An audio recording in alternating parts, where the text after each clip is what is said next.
ఓం అరుణాం కరుణాతరంగితాక్షిం ధృతపాశాం కుశపుష్పబాణచాపాం అణిమాదివిరావృతాం మయూకైః అహమిచ్చేవి విభావయే భవానీ. ఓం శ్రీ విజయవాడ కనకదుర్గాదేవ్యై నమః. ఓం శ్రీ దుర్గామల్లేశ్వరాభ్యాం నమః. మనకి ఈ సాధన లేనిదే కర్మ అనేటటువంటిది అక్షయం కాదు. ప్రతి ఒక్కళ్ళు కూడా చూడండి, ఆ, పాత తరం నుంచి ఏ గాయత్రి మంత్రం అనుష్ఠానము, లేకపోతే లలితా సహస్రమో విష్ణు సహస్రమో ఏదో ఒకటి ఒక ఉపాసనా దేవతని ఉపాసిస్తూ మరి వీళ్ళంతా కూడా ఆ ముందుకెళ్ళేవారు. జాతక ఫలాలు రావాలంటే ఈ మధ్యకాలంలో ఏమైపోయిందంటే, ఏమండి యూట్యూబ్లో చెప్పే జ్యోతిష్కుల కంటే మేమే బెటర్ అండి అని కస్టమర్స్ వీళ్ళు చాలా ఆస్ట్రాలజీని చాలా ఈజీగా తీసుకుంటున్నారు. లేకపోతే పొట్టి శ్రీరాములు యూనివర్సిటీకి వెళ్ళి నేర్చేసుకుంటాం, లేకపోతే ఇంకో చోట ఎక్కడో మేము ఎంఏ ఆస్ట్రాలజీ చేసాం. ఇవన్నీ ఏమి కుదరవండి. జ్యోతిష శాస్త్రం అనేటటువంటిది ఒక గురు పరంపరలో రావాలి. ఋషులందరూ ఏ ఎంఏ ఆస్ట్రాలజీలు అవి ఇవి యూనివర్సిటీల్లో చేయించారా వాళ్ళ శిష్యులకి? కాబట్టి జ్యోతిష శాస్త్రాన్ని ఒక చుక్కాని లాంటిది. ఇది మనం పూర్వజన్మ చేసినటువంటి కర్మల్ని, మరి ఇప్పుడు రేపు అనుభవించబోయేటటువంటి కష్టాల్ని సుఖాల్ని వీటిలన్నిటిని కూడా అది చూపించి మార్చుకో నువ్వు అని చెప్తుంది.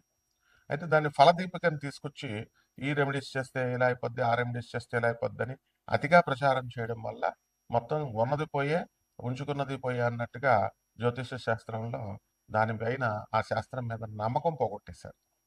కాబట్టి మొట్టమొదటిగా ఏంటంటే జ్యోతిష శాస్త్రం అనేటటువంటిది నేర్చుకుంటే వచ్చేది కాదు. ఇది ఫస్ట్ పాయింట్.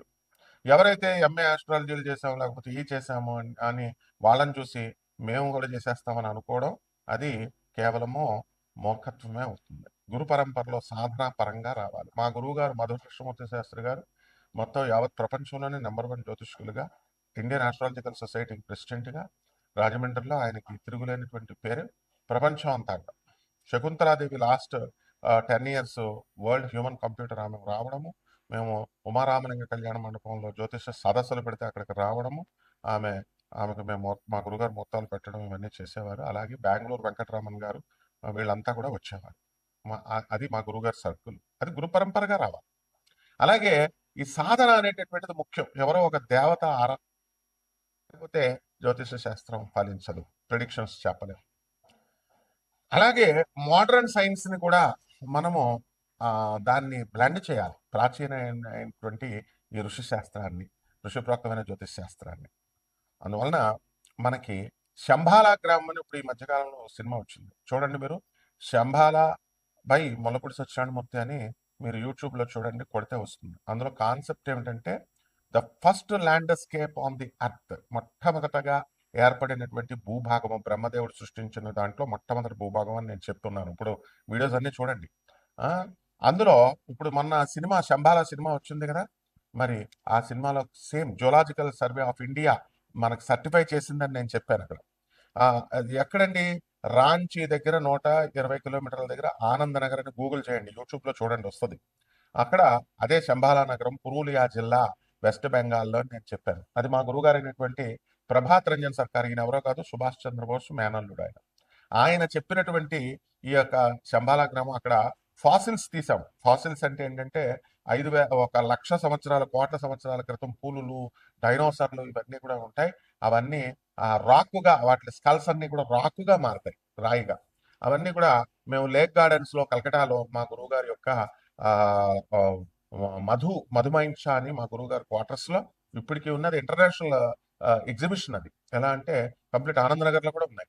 కాబట్టి ఇవి ఎలాగైతే స్వామి వివేకానంద గారు గాంధీ పోర్బందర్ గాంధీ ఆశ్రమం, మహాత్మా గాంధీ ఆశ్రమంలో ఎలాగైతే మీరు వెళ్ళి చూడగలుగుతారో అలా ఎగ్జిబిషన్ గా మేము పెట్టాం. కాబట్టి ఇది వరల్డ్ లోనే ఐక్యరాజ్య సమితిలో సభ్యత్వం ఉన్నటువంటి. అలాగే ఈ యొక్క ఆ ఈ అక్కడికి వెళ్ళి మనము ఈ ఫాసిల్స్ ని చూడొచ్చు అనమాట. అదే మీటిఆర్ కింద ఆకాశంలో నుంచి ఒక ఇంకొక ప్లానెట్ యొక్క భాగం పడినట్టుగా సినిమాలో చూపించారు.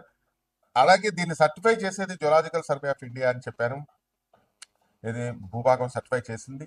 అలాగే national NGRI, national geological research సెంటర్లో డిప్యూటీ డైరెక్టర్గా పనిచేస్తున్నటువంటి శ్రీవాత్సవ గారు, ఆర్యన్ అనే శ్రీవాత్సవ గారు, ఆయన మొన్నే రిటైర్ అయ్యారు సార్. సో ఎన్జిఆర్ఐ సర్టిఫైడ్ చేసింది మనం చెప్పాం.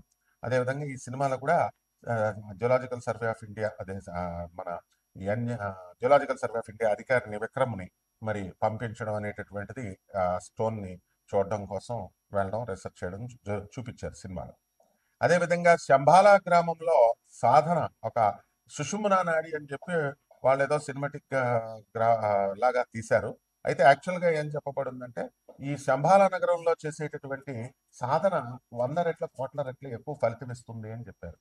రామ రామ రామ అని దాని ముందు ఒక శ్రీ పెట్టేస్తే చాలు, కోట్ల రామ నామాలు జపించినంత ఫలితం వస్తుందని శ్రీరామ రామ రామే తీరమే రామే మనోరమే సహస్రనామ తత్తుల్యం, దానికి సమానము, తత్తుల్యం రామనామ వరాన్ని చెప్పింది.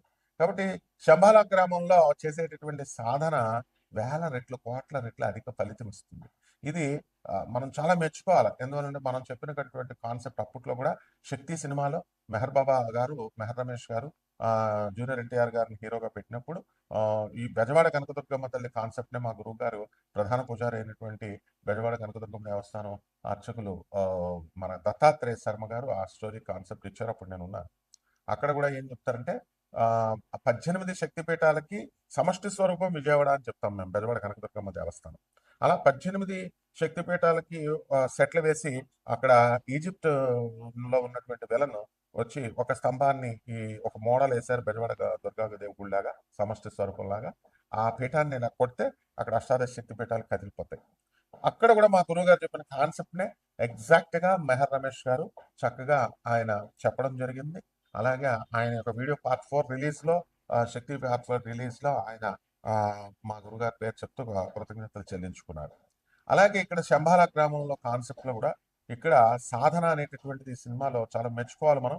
ఎందువల్లంటే ఇప్పుడు ఈ కాలంలో మైథలాజికల్ స్టోరీస్ తీస్తూ బాగా యూట్యూబ్ లో వచ్చినటువంటి వాళ్ళు ఫేమ్ అవ్వాలని కేవలం ఉద్దేశంతో తప్ప, శంబాల అనేది ఎక్కడో హిమాలయాల అవతల ఉంటుంది, 64 అడుగుల మనుషులతో నేను చూశాను, నేను వెళ్ళాను, మనుషులు వెళ్ళలేరు, తర్వాత శివపార్వతులు మాకు భోజనం పెట్టారు, ఇలాగా ఇదంతా పిచ్చి పిచ్చిగా చెప్తూ మైథలాజికల్ స్టోరీ అది అని చెప్పుకొచ్చారు. అది వాళ్ళకంటే ఎగ్జాక్ట్ గా మనం ఈ చిత్ర నిర్మాతల్ని, దర్శకుల్ని, ఆ రైటర్ని మనం చాలా చక్కగా అభినందించాలి. ఎందుకంటే ఒరిజినల్ ఫ్యాక్ట్ తో చూపించారు. ఆ శంబాల గ్రామం ఎక్కడో కాదు, సెర్చ్ చేసుకోండి, ఆనంద్ నగర్, వెస్ట్ బెంగాల్, పురులియా, పుందాక్ రైల్వే స్టేషన్ పేరు, పిన్ కోడ్ మెట్లతో సహా సినిమాను చూపించారు. కాబట్టి మీరంతా కూడా ఆ ప్రతి సంవత్సరం కూడా 2 సార్లు జరుగుతుందండి అక్కడ ధర్మ మహా సమ్మేళనము. ఆనంద్ మార్గ డిఎంఎస్ అని కొట్టండి, వచ్చేస్తుంది యూట్యూబ్ లో.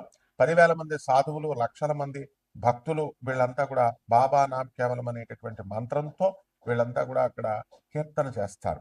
అంటే అల్టిమేట్ మంత్రము కలియుగాంతానికి వచ్చేసరికి శంబాలా గ్రామంలో చేసే మంత్రం బాబా నామ్ కేవలం. ఎలా ఓం నమ శివాయ, ఓం నమో నారాయణ, బంబం బాబా అని ఎలాగో ఆ శివుడి మంత్రం అనమాట.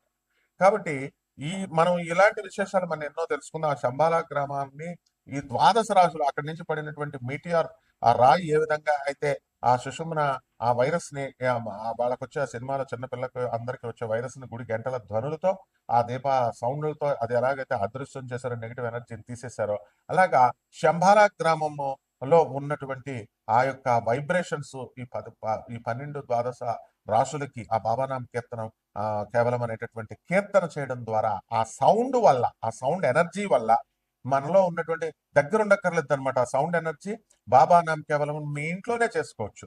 మీ ఇంట్లోనే చేసుకోవడం ద్వారా అక్కడ మీలో ఉన్నటువంటి నెగిటివ్ ఎనర్జీ ఏదైతే ఉందో ఆ నెగిటివ్ ఎనర్జీని మీరు పోగొట్టేసుకోవచ్చు. కావాల్సి ఆ సినిమా కూడా చూడండి, శంబాల సినిమా చూడండి, అందులో నెగిటివ్ ఎనర్జీ ఎలా పోయిందో. అలాగే బాబా నామ్ కేవలం అనే కీర్తనతో, అది సుప్రీం అల్టిమేట్ మంత్రం, అది ఓం నమ శివాయ అష్టాక్షర మంత్రం అది. కాబట్టి దానికిలాగా మీరు చేసుకోవచ్చు. అవన్నీ కూడా సీక్రెట్స్ చెప్తాం.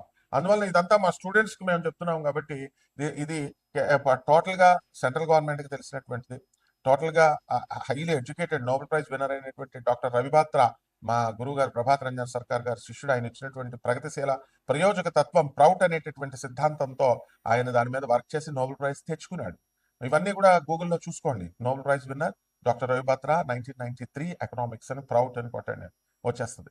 కాబట్టి ఈ విధంగా మనం ఈ ద్వాదశ రాశుల వారికి అందరికీ కూడా మనకి ఏ విధంగా ప్రభావితం చేస్తే ఒక్కొక్క రాశి వారికి చెప్తాను.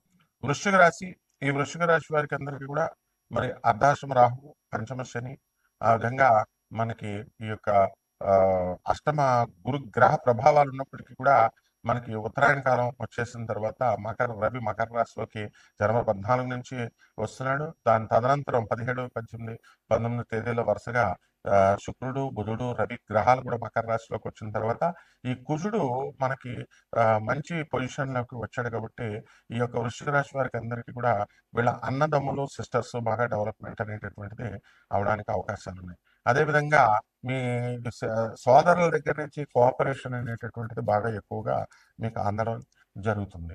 భూములు మీ పేరు మీద ఉన్నటువంటి భూములు ఏవైతే ఉన్నాయో అవన్నీ కూడా మంచి రేట్లు వచ్చి మనకి ఫిబ్రవరి నెల నుంచి ముందుకు వెళ్ళడం జరుగుతుంది. రియల్ ఎస్టేట్ రంగంలో ఉన్నటువంటి వాళ్ళు కూడా బ్రహ్మాండంగా సంపాదించడం అనేటటువంటివి జరుగుతాయి. అలాగే ఈ యొక్క ప్రభుత్వం నుంచి కూడా సహాయ సహకారాలు మీకు అందుతాయి. అలాగే ఈ కాంట్రాక్టర్లు ఉంటారు. మరి వాళ్ళంతా కూడా పనులు పూర్తి చేస్తున్నారు. మరి ఈ బిల్స్ అన్నీ కూడా ఇంకా పెండింగ్‌లో ఉన్నాయి. ఆ పెండింగ్‌లో ఉన్నటువంటివన్నీ కూడా కొంచెం కొంచెంగా శాంక్షన్ అవ్వడము ఇలాంటివన్నీ కూడా జరుగుతా ఉంటాయి. అలాగే భార్యాభర్తల మధ్య ఈ యొక్క విరోధాలు అనేటటువంటివి థర్డ్ పర్సన్ వల్ల రావడానికి అవకాశాలు ఉన్నాయి కాబట్టి అటువంటి వాళ్ళందరూ కూడా జాగ్రత్తగా చేసుకుంటూ గురుబలం లేదు కాబట్టి మీరు ఒకటంటే అవతల వాళ్ళు ఇంకోటి అర్థం చేసుకునే విధంగా ఉంటాయి కాబట్టి జాగ్రత్తగా చేసుకోవాలా. అలాగే అప్పులు కూడా మీకు రావడం లేదండి, మేము అప్పులు అడిగినా సరే మాకు రావడం లేదండి అని అనుకునేటటువంటి వాళ్ళకి అప్పులు మీకు బాగానే వస్తాయి జూన్ 2, 2026 సంవత్సరం వరకు. అలాగే ఆలోచనలు కొత్త కొత్త వ్యాపారాలు ప్రారంభించాలా అనేటటువంటి ధోరణితో మీరు చక్కగా ముందుకు వెళ్తారు. ఆధ్యాత్మిక పరంగా ఎదుగుదల అనేది ఉండాలి. మేము ఇతర దేశాల నుంచి కూడా మేము వస్తాము. మరి ఇతర దేశాల నుంచి యాత్రలు అవన్నీ కూడా చేసుకుంటూ వచ్చి చక్కగా తీర్థయాత్రలు అవన్నీ కూడా చేయాలి, శక్తిపీఠాలు చూడాలి, ద్వాదశ జ్యోతిర్లింగాలు చూడాలి అని ఇలా భావిస్తూ ఉంటారు. ఇవన్నీ కూడా మీకు వాటిలో పనులన్నీ కూడా అవడానికి అవకాశాలు ఉన్నాయి. కాకపోతే మీరు ఈ కలియుగ భవిష్యోత్తర పురాణంలో చెప్పినటువంటి ఈ శంబాల గ్రామం ఆ సినిమాని చాలా అద్భుతంగా వాళ్ళు తీయడం జరిగింది. దాంట్లో మరి చక్కగా ఏ విధంగా అయితే సక్సెస్ అనేటటువంటిది వచ్చిందో, ఏ విధంగా అయితే సౌండ్ ఎనర్జీతో, శబ్ద శక్తితో భగవత్ స్వరూపము, శబ్ద శక్తి ఓంకారము ఏ దైవనామమైనా సరే మరి అందులో బాబానామం కేవలము అనేటటువంటి మహామంత్రాన్ని మీరు జపించడం ద్వారా మీలో ఆ సినిమాలో చూపించినట్టుగా ఒక బొప్పె వస్తుంది. ఒక కురుపులాగా ఇక్కడ వీపు వెనకాల మరి మెడ దగ్గర అది అక్కడి నుంచి అది ఎలాగైతే పోయి ఈ ఈ యొక్క గంటలు ఇవన్నీ కూడా దీపారాధనలు ఇవన్నీ చేసి గంట సౌండ్ ఎనర్జీతో ఆ బొడిపు పోయి అక్కడ ఉన్నటువంటి నెగిటివ్ ఎనర్జీ ఎలాగైతే పోతుందో బాడీని ఆవహించి ఉన్నటువంటిదంతా కూడా అలాగా ఇక్కడ మనకు కూడా ఏంటంటే మనలో ఉన్నటువంటి నెగిటివ్ ఎనర్జీ పోతుంది పావనాం కేవలము అనేటటువంటి మహామంత్రాన్ని జపించడం ద్వారా. అయితే మనకిక్కడ ఈ పరిహారాలు ఏం చేసుకోవాలంటే మనకి గురుబలం కూడా చాలా తక్కువగా ఉంది కాబట్టి మనకి జూన్ 2, 2026 సంవత్సరం వచ్చేంత వరకు కూడా అలాగే శుక్రుడు మోడవి జరుగుతుంది ఫిబ్రవరి 1, 2026 సంవత్సరం వరకు కూడా. కాబట్టి శుక్ర జపం చేయండి, శుక్ర స్తోత్రాలు చదవండి. శుక్రుడికి కిలోంపావు బొబ్బర్లని ఈ యొక్క తెలుపు రంగు వస్త్రాన్ని ఇచ్చి పేద బ్రాహ్మణులకి శుక్రవారం నాడు ఉదయం 6 గంటలకు దానం చేసుకోండి. అలాగే గురు జపం చేయండి, గురు స్తోత్రాలు చదవండి. గురువుకి కిలోంపావు శనగల్ని మరి పసుపు రంగు వస్త్రాన్ని ఇచ్చి పేద బ్రాహ్మణులకి గురువారం నాడు 6 గంటలకి మీరు దానం చేసుకున్నట్లయితే బ్రహ్మాండంగా ఉంటుంది. అలాగే మేడి చెట్టు చుట్టూ ప్రదక్షిణాలు చేయండి, బాబానం కేవలం అంటూ జపం చేసుకోవాలా, శ్రీ గురు చరిత్ర పారాయణ చేసుకోవాలా. అలాగే ఈ యొక్క అనగాదేవి 64 యోగిని గణాలు దత్తాత్రేయ స్వాముల వారు మరి ఈ యొక్క మేడి చెట్టు దగ్గర మూల స్థానంలో ఉండడం ద్వారా గురుస్థానంలో మీకు ఈ గురుడు శుక్రుడు 2 దోషాలు కూడా మీకు తొలగిపోతాయి. బ్రహ్మాండంగా మిగతా జీవితం అంతా కూడా 2026 సంవత్సరంలో ఉంటుంది. శుభమస్తు.